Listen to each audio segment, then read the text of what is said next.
ఒక్కసారి కొమ్మూరి గోల్డ్ కి కాల్ చేయండి. తాకట్లో ఉన్న మీ బంగారాన్ని విడిపించి మార్కెట్ ప్రైస్ కి వాళ్ళు కొనుక్కుని మిగతా డబ్బులు మీకు ఇచ్చేస్తారు. అందరికీ నమస్కారం, వెల్కమ్ టు అవర్ ఛానల్. నిన్నటి వరకు 12 రాశుల్లో 4 రాశుల వారి గురించి గురుగారు చాలా చక్కగా వివరించారు. సో మరి ఇప్పుడు మిగతా రాశుల వారి గురించి కూడా మాట్లాడతాం. మనతో పాటు ఉన్నారు కేఎస్ఆర్ గారు. గురుగారు నమస్తే. నమస్తే అమ్మా. గురుగారు, నిన్న వరకు మనం 4 రాశుల వారి గురించి కూడా చెప్పుకున్నాము. వాటికి సంబంధించిన రెమెడీ కూడా ఎలా ధరించాలి ఏంటి అనేది కూడా చాలా చక్కగా వివరించారు. మరి ఈ ఏప్రిల్ నెలలో సింహరాశి వారికి ఎలా ఉండబోతుంది అంటారు?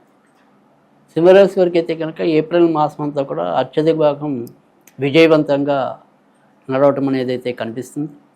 కనుక ఆలోచించిన ఆశాభంగం అన్నట్టుగా సాధ్యమైనంత వరకు కూడా నిరాశ నిస్పృహల్ని వదిలేసి వారు చేసే ప్రయత్నాలు ఏవైతే ఉంటాయో మరింత బలంగా చేసినట్టయితే కనుక తప్పకుండా విజయం వారి సొంతం అవటం అనేది ఏప్రిల్ నెలలో ఉంటుంది.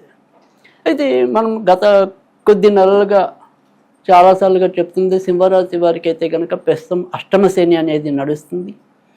దానివల్ల మనకి తెలియకుండా ఏదైనా సరే బద్ధకం రావటం కానీ, సరే మీద పడ్డాక చూద్దాంలే ఆలోచిద్దాంలే అనుకోవటం కానీ అలాంటివి కట్టిపెట్టి ఇప్పుడు కొద్దిగా ఉత్సాహంగా రంగంలోకి దిగినట్టయితే కనుక తప్పకుండా ఏప్రిల్ నెల వాళ్ళకి తోడ్పాటు ఇవ్వడానికి, అదృష్టాన్ని ఇవ్వడానికి చాలా అనువుగా ఉందని చెప్పడంలో సందేహం లేదు.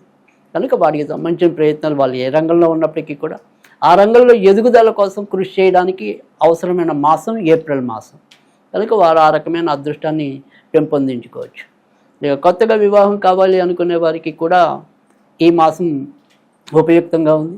కనుక ఖచ్చితంగా దానికి సంబంధించిన ప్రయత్నాలు అయితే కనుక మొదలెట్టుకోవచ్చు. అయితే ఎవరైతే విదేశాలకి వెళ్ళాలి అని ఏదైనా సరే ఉగుళ్ళవుతున్నట్టయితే కనుక వాళ్ళకి మాత్రం కొద్దిగా నిరాశ నిస్పృహ తప్పకుండా ఉండే పరిస్థితి కనపట్టలేదు. ఎందుకంటే దగ్గర వచ్చి వీసా కుదరకపోవటమో, మరో రకంగా వెళ్ళలేకపోవటమో, అదే సమయంలో ఇంట్లో వాళ్ళకి ఎవరికొకరికి అనారోగ్యమో, దీనివల్ల వాయిదా వేసుకోవాల్సిన పరిస్థితి.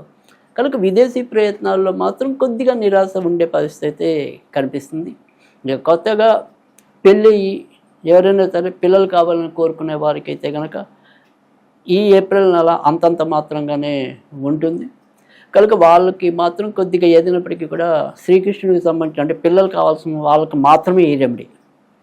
సో శ్రీకృష్ణుడిని క్రమం తప్పకుండా ఆరాధించినట్టయితే కనుక సంతాన యోగ్యత రావటం అనేది అయితే జరుగుతుంది. ఇక పెళ్ళి భార్యాభర్తలు ఎవరైతే ఉంటారో వారి మధ్య ఉండే అనురాగం అనేది ఈ నెలలో కూడా మిశ్రమంగానే ఉండటం అనేది ఉంటుంది. ఒకరోజు చాలా చక్కగా అనురాగంగా ఉంటే మరో రోజు విరాగంగా ఉండటం అనేది అయితే జరుగుతుంది. సో మిశ్రమ ఫలితాలు అయితే భార్యాభర్తల అన్యోన్యతలో అయితే ఉంటుంది. మొత్తం మీద చూసినట్టయితే కనుక ఏప్రిల్ మాసం అనేది వీరికి చాలా విధాలుగా అభివృద్ధి, పేరు, కీర్తి ప్రతిష్టలు లభించడానికి అనువుగా ఉందని చెప్పడంలో సందేహం లేదు.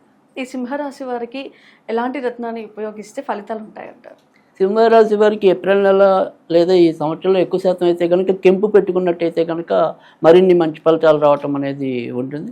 అలాగే కెంపుతో పాటు ఏదైనా సరే పూజలు అలాంటివి ఏమైనా చేసుకోవాలి అనుకుంటే కనుక దత్తాత్రేయుడికి సంబంధించి చేసుకున్నట్టయితే కనుక వారికి చక్కటి యోగం పడుతుంది.